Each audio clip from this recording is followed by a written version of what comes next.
Hi everyone, welcome back to SinglePot cooking hacks. ഇന്ന് ഞാൻ തയ്യാറാക്കിയത് ഒരു ഓറഞ്ച് റൈസാണ്. അതായത് ഫ്രഷ് ഓറഞ്ച് ജ്യൂസിലാണ് അത് തയ്യാറാക്കിയത്. അതിൻ്റെ കൂടെ ഒരു ഓറഞ്ച് സാലഡ് കൂടി ഞാൻ ഉണ്ടാക്കി. അപ്പോൾ നമുക്ക് കാണാം ഇതെങ്ങനെയാണ് ഉണ്ടാക്കിയതെന്ന്. വളരെ ന്യൂട്രീഷ്യസും അതുപോലെ തന്നെ ഹെൽത്തിയുമായിട്ടുള്ള ഒരു റൈസാണിത്.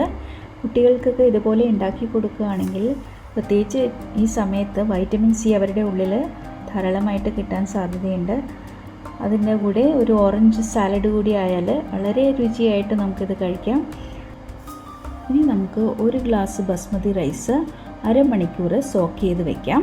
ഓറഞ്ച് ഇതുപോലെ തൊലിയെല്ലാം കളഞ്ഞ് കുരു കളഞ്ഞിട്ട് ചെറുതായിട്ട് അരിഞ്ഞ് നമുക്ക് ജ്യൂസാക്കി എടുക്കാം. ഓറഞ്ചിൻ്റെ സീഡ് മാറ്റിയിട്ട് അടിക്കാൻ നോക്കുക, അല്ലെങ്കിൽ കയ്പ്പ് രസം വരും. അത് മാത്രം ഒന്ന് ശ്രദ്ധിച്ചാൽ മാത്രം മതി.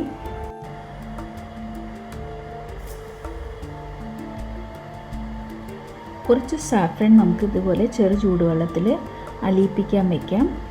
അതിനുശേഷം 1 ടേബിൾ സ്പൂൺ നെയ്യ് ഒഴിച്ച് നമുക്ക് പട്ട, ഗ്രാമ്പൂ, ഏലക്ക 2-3 ഒക്കെ ആയിട്ട് ഇട്ട് കൊടുക്കാം. ബേ ലീഫ് കൂടി ഇടുക അതിൻ്റെ കൂടെ.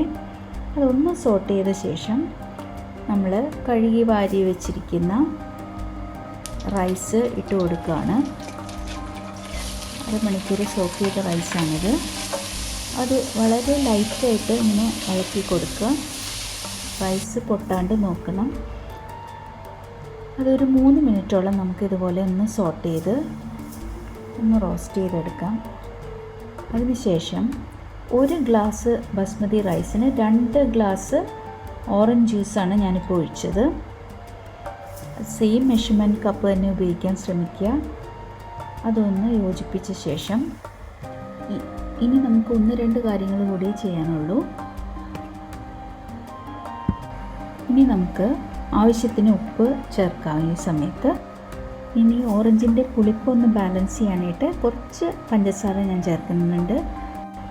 ഓറഞ്ചിൻ്റെ തൊണ്ട് ഇതുപോലെ നീളത്തിൽ അരിഞ്ഞെടുത്താണ്. അതായത് വൈറ്റ് പാർട്ട് റിമൂവ് ചെയ്ത് മാറ്റുക, അല്ലെങ്കിൽ ഇതിനൊരു കയ്പ്പ് രസം വരും. അതൊന്ന് ശ്രദ്ധിക്കുക. ഈ ഓറഞ്ചിൻ്റെ തൊലി ഇടുമ്പോൾ ഒരു പ്രത്യേക ഫ്ലേവർ കിട്ടും നമ്മുടെ റൈസിന്.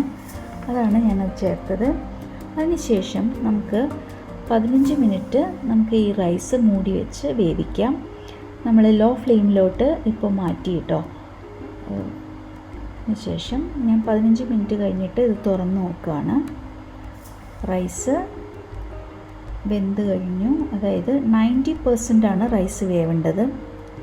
വെന്ത് ഉടയാൻ പാടില്ല. എപ്പോഴും ലൈറ്റായിട്ട് നമ്മൾ സോട്ട് ചെയ്യാൻ ശ്രമിക്കുക. നമുക്കൊന്ന് ചെക്ക് ചെയ്ത് നോക്കാം. ഇതുകൊണ്ട് ഇതുപോലെ ഒന്ന് പൊട്ടിയാൽ മാത്രം മതി റൈസ്. അതായത് വെന്ത് കഴിഞ്ഞു നമുക്ക് ആവശ്യത്തിനായിട്ട്. ഇനി ഞാൻ സാഫ്രൺ സിറപ്പ് ഒരു 3 ടേബിൾ സ്പൂണാണ് ഒഴിച്ചു കൊടുക്കുന്നത്. ചെറു ചൂടുവെള്ളത്തിൽ അലിയിപ്പിക്കാൻ വെച്ചതാണ് നേരത്തെ. അത് നമ്മുടെ ഓറഞ്ച് റൈസിന് നല്ലൊരു കളറും കിട്ടും. അതുപോലെ തന്നെ സാഫ്രൻ്റെ ഒരു ലൈറ്റ് ഫ്ലേവർ കൂടി നമുക്ക് ഈ റൈസിൽ കിട്ടും. പ്രത്യേക രുചിയാണ് അത് ചേർക്കുമ്പോൾ.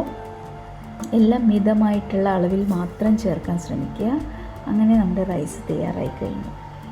ഇനി നമ്മൾ സാലഡിനായിട്ട് 3 കുക്കുംബറാണ് ഞാൻ എടുത്തിരിക്കുന്നത്. അത് ഇതുപോലെ ചെറുതായിട്ട് കട്ട് ചെയ്തിട്ട് അതിലോട്ട് കുറച്ച് ഓറഞ്ചും കൂടി നമുക്ക് കട്ട് ചെയ്ത് എടുക്കാം. അതായത് ഞാൻ നേരത്തെ കട്ട് ചെയ്തെന്ന് മാറ്റി വെച്ചിരുന്നു. അതുകൂടി ഞാൻ ഇട്ട് കൊടുക്കുകയാണ്. ഒരു 1/2 കപ്പ് തൈര് കൂടി ചേർത്ത ശേഷം നമുക്ക് ഇതിലോട്ടൊന്ന് താളിച്ചിടാനുണ്ട്. അതായത് കടുകും കുറച്ച് പച്ചമുളകും കൂടി ഞാൻ എണ്ണയിലൊന്ന് താളിക്കുന്നുണ്ട്. ഒരു പ്രത്യേക ടേസ്റ്റാണ് അങ്ങനെ താളിച്ചിട്ടാൽ. അതിനായിട്ട് ഞാൻ 1 ടേബിൾ സ്പൂൺ എണ്ണയിൽ ടീസ്പൂണാണ് കടുക് ഇട്ട് കൊടുത്തത്. 2 പച്ചമുളക് ചെറുതായിട്ട് അരിഞ്ഞതും കൂടി ഇട്ട് ഒന്ന് സോട്ട് ചെയ്ത് നമുക്ക് ഈ സാലഡിലോട്ട് ചേർത്ത് കൊടുക്കാം.